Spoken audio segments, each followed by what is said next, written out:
আমার সোনার বাংলা, আমি তোমায় ভালোবাসি। কর্মের সুবাদে ২০১১ সালে মালয়েশিয়ায় পাড়ি জমিয়েছিলেন বরিশালের গৌরনদী উপজেলার নাঠই গ্রামের বাসিন্দা সোহেল খলিফা। মালয়েশিয়ার দামানছাড়া এলাকায় ব্যবসার সুবাদে ২০২২ সালে সেখানকার ভানুতিং এলাকার তরুণী নূর হিদায়া হিসামের সাথে ফেসবুকে পরিচয় হয় সোহেলের। এক পর্যায়ে তাদের মধ্যে গড়ে ওঠে প্রেমের সম্পর্ক। সেই সম্পর্কের সূত্র ধরে ২০২৪ সালে সোহেল ও নূর হিদায়া হিসামের পরিবারের সম্মতিতে মালয়েশিয়ায় তাদের বিবাহ সম্পন্ন হয়। বিয়ের পর মালয়েশিয়ার তরুণী নূর হিদায়া হিসাম তার শ্বশুর বাড়ি বাংলাদেশে বেড়াতে আসার বায়না ধরেন, যে কারণে এই প্রথম বাংলাদেশের শ্বশুর বাড়িতে বেড়াতে এসেছে মালয়েশিয়ার তরুণী হিসাম। বিয়ের ২ বছর পর স্বামীর সাথে শ্বশুর বাড়ি বেড়াতে আসার পর গত সোমবার রাতে তাদের গায়ে হলুদ ও ৩ জুন দুপুরে প্রবাসী সোহেলের বাড়িতে বৌভাতের আয়োজন করা হয়। এ সময় আমন্ত্রিত অতিথি ও গ্রামবাসী এ দম্পতিকে একনজর দেখার জন্য ওই বাড়িতে ভিড় জমান। মালয়েশিয়ার তরুণী নূর হিদায়া হিসাম সুর দিয়ে বাংলাদেশের জাতীয় সঙ্গীত পরিবেশন করতে পারেন।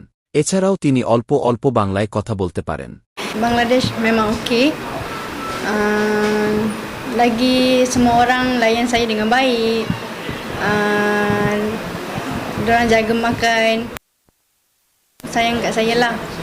ওকে, ও যেটা বলতে চাচ্ছে যে বাংলাদেশে আসছে, আসার পরে ওর খুবই ভালো লাগছে বাংলাদেশ। তারপরে বাংলাদেশের আমাদের যে আপ্যায়ন বা আমাদের যে আচার ব্যবহার সবই ওর কাছে ভালো লাগছে। প্রবাসী সোহেল খলিফা জানিয়েছেন তাদের সেই প্রেমের কাহিনী। মালয়েশিয়াতে আমাদের যখন সম্পর্কটা হয় তারপরে থেকে মানে বিস্তারিত তো আমার সাথে প্রায় শেয়ার করতো। তারপরে আমাদের বাংলাদেশিও আছে যারা প্রবাসী আছি আমরা, মানে ওদের সাথেও কথাবার্তা টুকটাক হয়। দেখা যায় আমি এখানে বিজনেস করি, ওই ক্ষেত্রে দেখা যায় যে অনেকে মানে অনেকভাবে ভাবি সমালোচনা করে। সো সেই ক্ষেত্রে ওইখান থেকে অনেক আগে থেকেই মানে বাংলাদেশের সম্পর্কে অনেক গভীরভাবে সে জানতে পারে, এমনকি জাতীয় সঙ্গীতও সে বলতে পারে। আমাদের পরিচয় হয়েছে প্রথমে ফেসবুকে পরিচয়, ওইখান থেকে আপনার শুরু হয় SMS। তো আমি প্রথমে নক করি, পরে শেষে ওইখান থেকে দুজনের কথাবার্তা হয়। অ্যাট ফার্স্ট আমাদের দেখা হয় KLCC টুইন টাওয়ার, ওইখানে আমাদের ফার্স্ট মানে মিট হয়। আমাদের সম্পর্ক হলো বিগত ১.৫ বছরের। পাত্রী নিয়ে আসছি বলতে সে এখন আমার বিবাহিত ওয়াইফ। সো আমি ওইখানে বিবাহ করে নিয়ে বাংলাদেশে আমার অনুভূতি অনেকই ভালো লাগতেছে যে সে আমার লাইফ পার্টনার বা আমার জীবনসঙ্গী হিসাবে আমি মানে খুবই ভালো একজন লাইফ পার্টনার পাইছি, বা আমার জীবনসঙ্গিনী খুবই ভালো।